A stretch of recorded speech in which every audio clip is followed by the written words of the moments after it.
હમણાં કેટલીક જેલમાં કેદીઓ માટે એવી સુવિધા હોય છે કે એમને પુસ્તક ઉપલબ્ધ કરાવવામાં આવે છે કે કેદીઓને કદાચ કઈ પુસ્તક વાંચવું હોય તો એ અવેલેબલ કરવામાં આવે. તો નોર્થ અમેરિકાની એક જેલમાં મૃત્યુદંડની સજા પામેલા કેદીને પુસ્તક આપવામાં આવ્યું, જે પુસ્તકનું નામ હતું બિંગ પીસ. આ પુસ્તક ટીકના ઠાનનું જ છે, બિંગ પીસ. થોડા દિવસો પછી એને ફાંસી આપવામાં આવવાની હતી, તો એને ટૂંકમાં મૃત્યુદંડ. તો એમ થયું કે ઓલરેડી મરવાનું જ છે તો શાંતિથી મરીએ. એટલે મૃત્યુ સમયનો અજંપો ઘટાડવા માટે એમણે આ પુસ્તક વાંચ્યું અને એ વાંચ્યા પછી એ જે કેદી હતો એના સ્વભાવમાં ઘણો બધો ફેર પડવા માંડ્યો. એ પોતાની ઓરડીમાં બેસીને મેડિટેશન કરવા લાગ્યો. એને તમાકુ છોડી દીધી, એકદમ શાંત પડી ગયું. પણ એની બાજુની ઓરડીમાં જે કેદી હતો એને પણ તમાકુની લત હતી. એટલે એક દિવસ એની બાજુના જે ઓરડીમાં જે કેદી હતો એને આને પૂછ્યું કે થોડી તમાકુ પડી છે, તમાકુ આપ ને. આને તો તમાકુ છોડી દીધી હતી પણ પેલો સ્ટોક પડ્યો હોય ને એટલે એને તમાકુ બાજુ નહીં ઓરડીમાં આપી. પણ કઈ રીતે? એને બિંગ પીસ પુસ્તકનું પહેલું પાનું ફાડી નાખ્યું અને એમાં તમાકુ નાખી વીંટાળી અને બાજુની ઓરડીમાં આપી. પહેલા કેદીએ તમાકુ તો ખાધું અને તમાકુ ખાતા ખાતા એને બિંગ પીસ પુસ્તકનું પહેલું પાનું વાંચ્યું. જેલમાં મસ્ત કેટલો બધો સમય હોય. બીજે દિવસે બીજું પાનું, ત્રીજે દિવસે ત્રીજું પાનું. તો તમાકુ આપવાના બહાને એ પહેલા કેદીએ આખું પુસ્તક બીજા કેદીને ટ્રાન્સફર કરી દીધું અને રોજ એક પાનું વાંચીને આ જે બીજો કેદી હતો એ શાંત પડવા લાગ્યો. જે માથા પછાડતો પોતાની ઓરડીમાં દિવાલો સાથે એ કલાકો સુધી શાંતિથી બેસી રહેતો.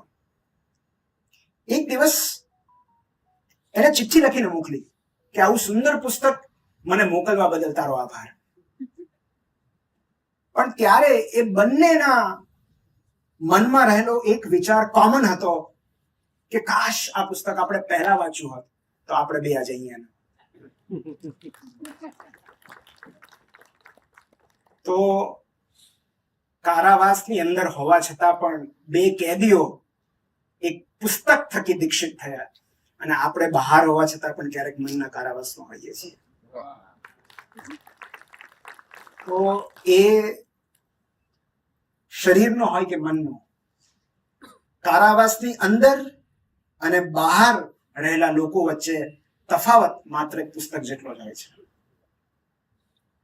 કેટલા બધા લોકો મનના કારાવાસમાં પુરાયેલા હોય છે કે જેમના સુધી સવારનો તડકો, ફૂલોની સુગંધ, ઠંડો પવન નથી પહોંચતો. જે લોકો સૂર્યાસ્ત સમયના આકાશની સુંદરતા, ખુલ્લા ખેતરો, વૃક્ષો નથી માણી શકતા.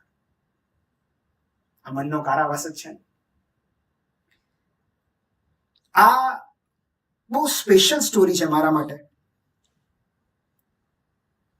કારણ કે આ જે વાર્તા છે, આ જે લેખ છે, એનું ટાઇટલ મેં એવું રાખ્યું હતું કે યાચકથી સહાયક સુધી, ઉપાસકથી ઉદ્ધારક સુધી. આ આપણા તબક્કાઓ છે કે જે પોતે શાંત થઈ શકે એ જ બીજાને પુસ્તક આપી શકે. પહેલો કેદી શાંત થયો, એ મેડિટેશન કરતો હતો એટલે બીજાને મદદ કરી શકે. તો જેઓ પોતે સ્વસ્થ અવસ્થામાં હોય છે એ જ બીજાની અંદર ફાટી નીકળેલા આંતર વિગ્રહને નિહાળી શકે છે, નોંધી શકે છે અને એમની જવાબદારી છે કે બીજાને મદદ કરે શાંતિ સ્થાપવામાં. તો જ્યાં સુધી આપણે યાચકની અવસ્થામાં છીએ આપણે કોઈને મદદ નહીં કરી શકીએ. સહાયકની અવસ્થામાં પહોંચવા સુધી આપણે જાતને ઉન્નત કરવી પડશે, હીલ કરવી પડશે. તો કોઈ અન્ય માટે પ્રાર્થના કરવાની કે કોઈ અન્ય માટે કશું માંગવાની પહેલી શરત જ એ છે કે આપણી જાત તૃપ્ત હોવી જોઈએ. જ્યાં સુધી આપણે સેટિસ્ફાઈડ નથી ત્યાં સુધી બીજા માટે કઈ રીતે કશું માંગી શકીએ?